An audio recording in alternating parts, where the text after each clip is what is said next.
La atención y la memoria son dos de las funciones mentales indispensables para el aprendizaje.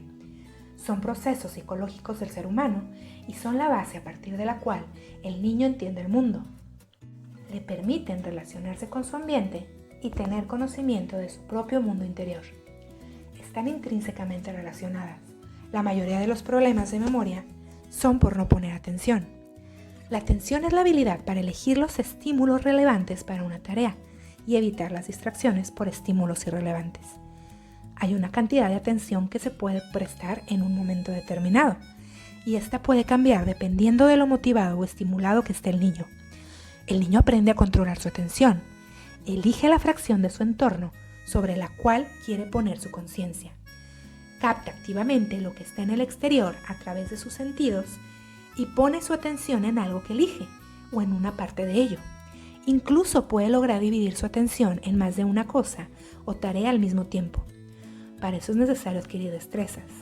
La atención se puede adiestrar, siempre y cuando se logre adquirir y practicar estrategias como si se tratara de un entrenamiento. Es común encontrar a niños con dificultades de atención. Esto sucede porque parecen estar alteradas las capacidades de inhibir conductas y pensamientos inapropiados, así como de centrar la atención a voluntad.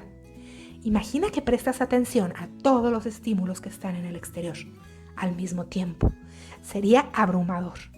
Canalizar la atención y decidir en qué centrarla se llama atención selectiva, que es la capacidad de cambiar de foco de un estímulo a otro, dividir la atención y responder simultáneamente a tareas múltiples. Algunas de las características de estos niños pueden ser que tienen lapsos de atención muy cortos, cambian de actividad rápidamente, se aburren con facilidad, olvidan cosas que acaban de aprender, no logran hacer más de una tarea a la vez. Si les das 2 o más instrucciones seguidas, solo logran hacer la primera o incluso ninguna. Pierden cosas con regularidad, se les dificulta recordar información necesaria para contestar una pregunta, no logran terminar una tarea especialmente si tienen varias partes, pierde la atención ante el menor estímulo, entre otras.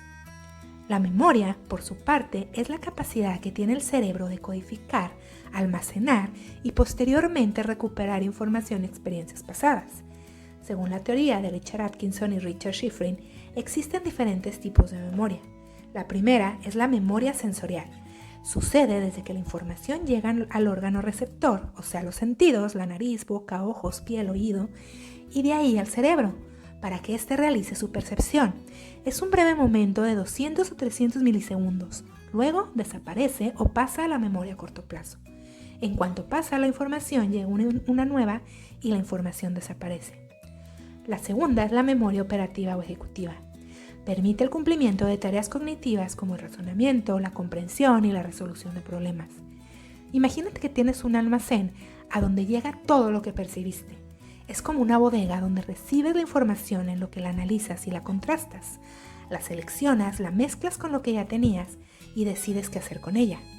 Ya sea dar una respuesta al exterior, como contestar cuántos son 7 por 8, o guardar la información para utilizarla después, o bien desecharla.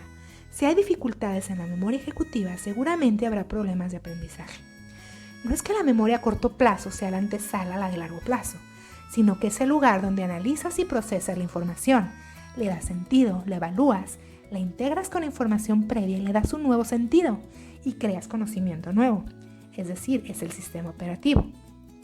Ahora imagina que en el almacén de tu hijo, es decir, la memoria ejecutiva, están unos trabajadores que son los encargados de clasificar la información, decidir qué hacer con ella y comenzar a almacenarla o dar una respuesta de regreso, pero resulta que los sentidos mandan información imprecisa, sin filtrar, sin relación una con otra, porque tu hijo no tiene herramientas para lograr seleccionar en qué parte del ambiente fijar su atención.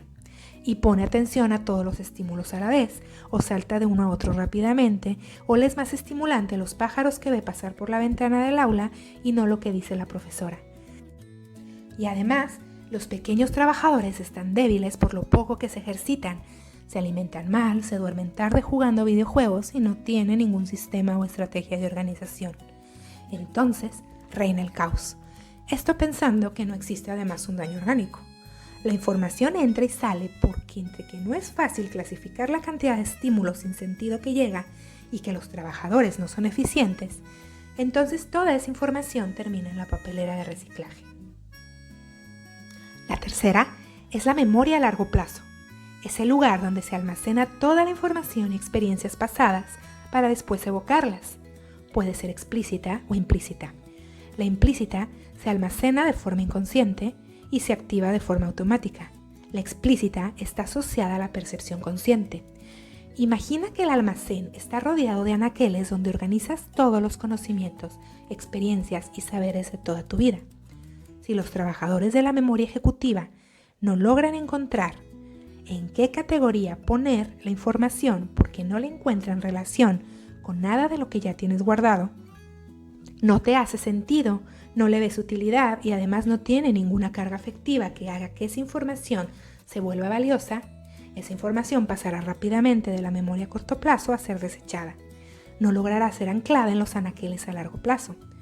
Cuanto más sea la carga afectiva que tenga esa información, será más fácil de almacenarla a largo plazo, ya que tendrá vínculos con mayores categorías de información. Es como si encontraras un extraño objeto en tu casa que no sabes para qué sirve. No te lo dio nadie especial ni tiene un valor sentimental. Tu casa está muy organizada y aunque tienes un sitio para cada cosa, no tienes una caja para cosas extrañas sin utilidad que seguramente no usarás después y que no recuerdas que sea parte de ninguna otra cosa que tengas guardada. Entonces, ¿por qué habrías de conservarla? Querer que un niño aburrido de repetir sin sentido las tablas de multiplicar logre hacer pasar que 3 por 3 son 9 de la memoria sensorial a la de corto plazo y la ancle en la de largo plazo, es como querer comerte una pasta sin haberla cocinado o guardar ese objeto inútil para siempre. Si no pasa la información por un proceso donde se cargue de significado, de afectividad, de integración al conocimiento previo, será difícil que logre retenerla en el almacén de largo plazo y mucho menos construir nuevo conocimiento. La memoria y la atención están intrínsecamente relacionadas. ¿Cómo podrás percibir algo sin antes ponerle atención? ¿Y de qué sirve poner atención en algo si luego no tienes la capacidad de procesarlo e integrarlo al conocimiento previo? Si bien pudieras lograr un estado de conciencia plena en el aquí y en el ahora, separando la atención de la memoria y alcanzar incluso la iluminación y estados superiores del ser, poco le servirá a un niño en su vida académica. Sin atención y sin memoria no es posible aprender.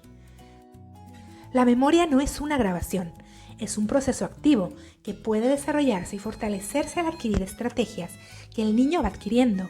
Date cuenta cómo los bebés que nacen sin ningún conocimiento o niños pequeños no hacen grandes esfuerzos por recordar algo.